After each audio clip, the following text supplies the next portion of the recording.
Chapter 3 The Elden Threat.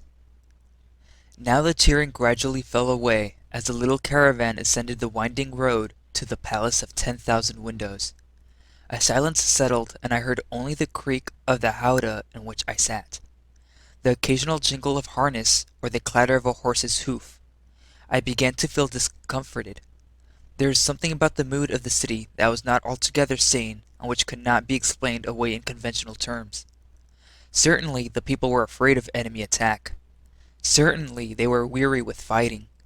But it seemed to me that this mood held something morbid, a mixture of hysterical elation and melancholic depression that I had sensed only once before in my previous life, during my single visit to a mental hospital. Or perhaps I was merely imposing my own mood on my surroundings. After all, it could be argued that I was experiencing classic paranoid schizophrenic symptoms.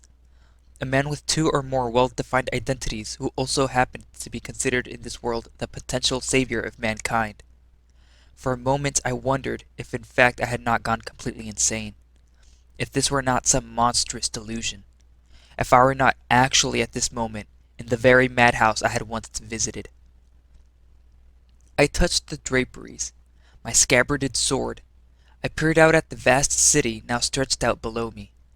I stared at the huge bulk of the Palace of 10,000 Windows above me. I attempted to see beyond them, deliberately assuming that they were an illusion, expecting to see the walls of a hospital room, or even the familiar walls of my own apartment. But the Palace of 10,000 Windows remained as solid as ever. The city of Necronol had none of the qualities of a mirage. I sank back in my cushions. I had to assume that this was real, that had been transported somehow across the ages and through space to this earth of which there were no records in any history book I had ever read, and I had read many, and of which there were only echoes in myths and legends. I was no longer John Dacre. I was Erekose, the eternal champion, a legend myself, come to life.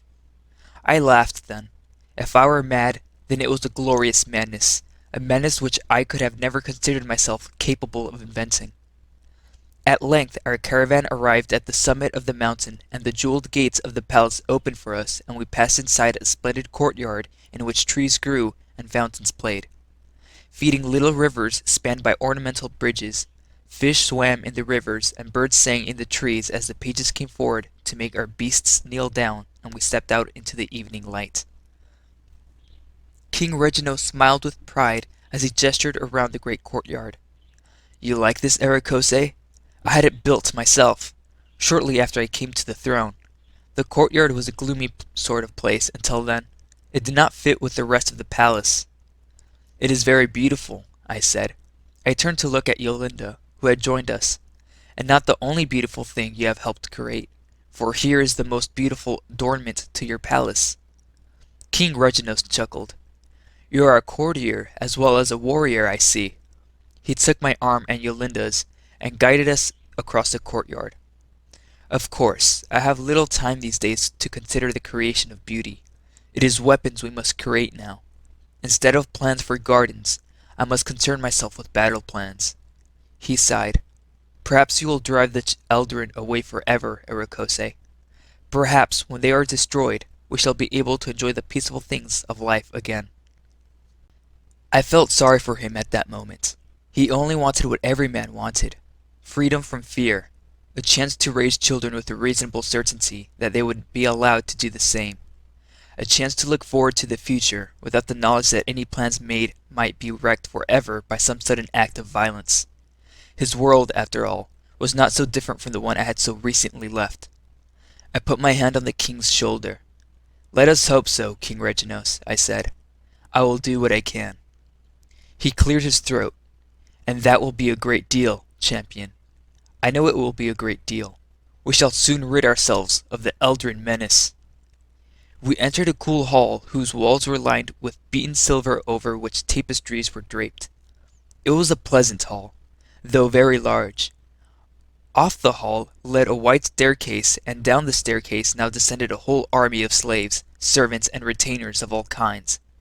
They drew themselves up in ranks at the bottom and knelt to greet the king.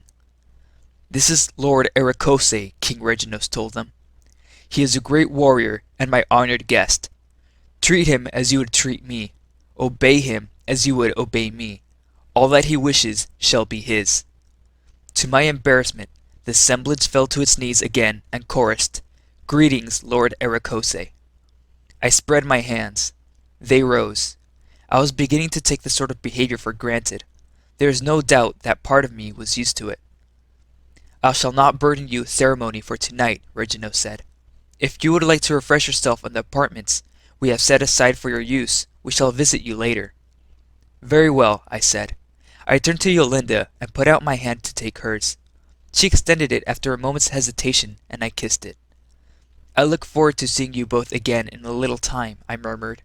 I looked deep into her marvelous eyes. She dropped her gaze and withdrew her hand, and I allowed the servants to escort me upstairs to my apartments. 20 large rooms had been set aside for my use. These contained quarters for a staff of some 10 personal slaves and servants, and they were most of them extravagantly furnished with an eye to luxury that, it seemed to me, the people of the 20th century had lost. Opulent was the word that sprang to mind. I could not move, but a slave would come forward and take my surcoat or help me pour a glass of water or arrange the cushions of a divan. Yet I was still somewhat uneasy, and it was a relief on exploring the apartments to come upon more austere rooms. These were weapon-lined warriors' rooms, without cushions or silks or furs, but with solid benches and blades and maces of iron and steel, brass-shod lances and razor-sharp arrows. I spent some time in the weapons rooms, and then returned to eat.